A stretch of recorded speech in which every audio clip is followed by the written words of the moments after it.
You are Locked On Syracuse, your daily podcast on the Syracuse Orange. Part of the Locked On Podcast Network, your team every day. I think very quietly, Duke has been on the rise. Again, very quiet, very subtle. Over the past 3 years, here's Duke's regular season records. Let's go back to 2022. 8-4. It's pretty good.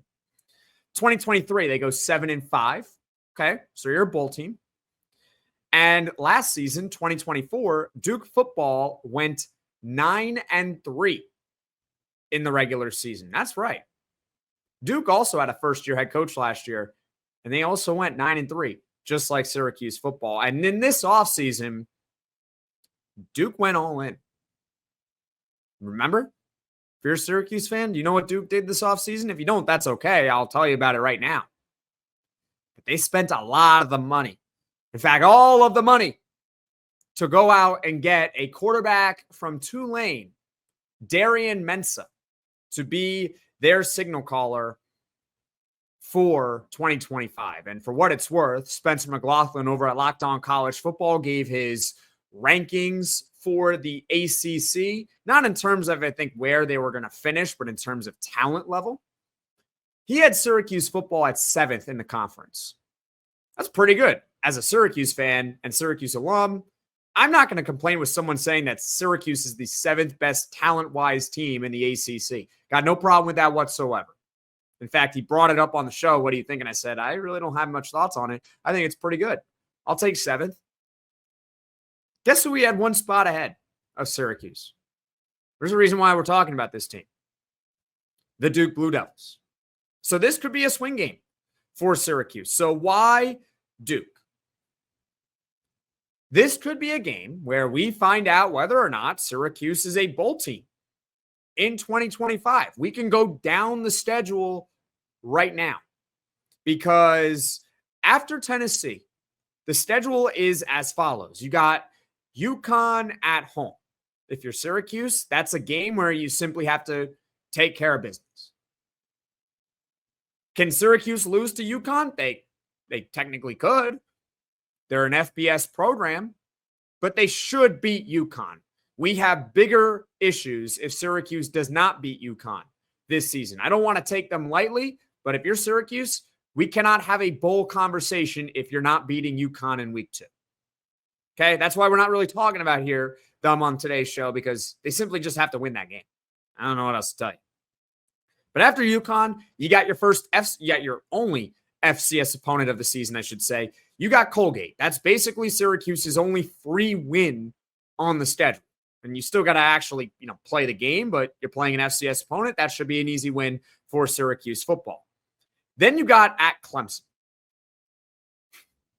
At Clemson, if you're Syracuse, historically, they've actually, or over recent years, even though Syracuse many times has not been very good, they've actually played Clemson pretty tough over the past several years. But overall, if you're Syracuse, you're going to Clemson. I guess it depends on what happens against Tennessee. But at minimum, you're just hoping to be competitive. But I highly doubt that Syracuse goes into Death Valley and beats the Clemson Tigers. So with all that being taken into account, if everything goes how it's, projected to go, Syracuse is likely going to be 2-2 heading into the Duke game at home. They're going to have wins over UConn and Colgate, and their losses would probably be Tennessee and at Clemson. So that puts them at 2-2. They're in a decent position there. Then you got Duke. But what about after Duke? Well, after Duke, that game is not going to be easy. They're going to SMU, another team that was in the college football playoff a year ago. And the way I look at this game is that Syracuse, if they beat Duke, this is why it's such a big game. If they beat Duke, I think it all but ensures that they will at least be a 500 team at the midway point. Because you have to figure that they're going to beat UConn and they're going to beat Colgate in the first half of the season. So that gives you 2 wins right there. You need 6 to make a bowl. And preferably, you want to at least get 3 wins in the first half so that your job in the second half is a little bit easier. You only got to win 3 games in the second half to make a bowl, right? It's basic math. So you got 2 wins right there. UConn and Colgate. You get your 3rd win against Duke. Okay. You're playing with house money when it comes to SMU, Tennessee, and Clemson. If you win one of those games, terrific. If you lose all 3, that's okay, because to that point in the midseason, Syracuse would have handled its business against teams it's either on par talent-wise or, quite frankly, better than talent-wise, and lost to teams that either are on the road and or simply just better than them. So worst case, you beat Duke. You're in a decent position to make a bowl because you're 3-3 at the midway point.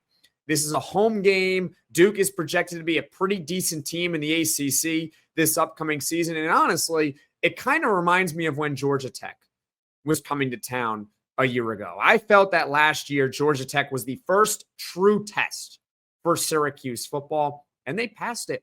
They did quite well in that game. They were up 31-14 in the 4th quarter. They almost blew it, but you know what? Who cares if they almost blew it? They won the game.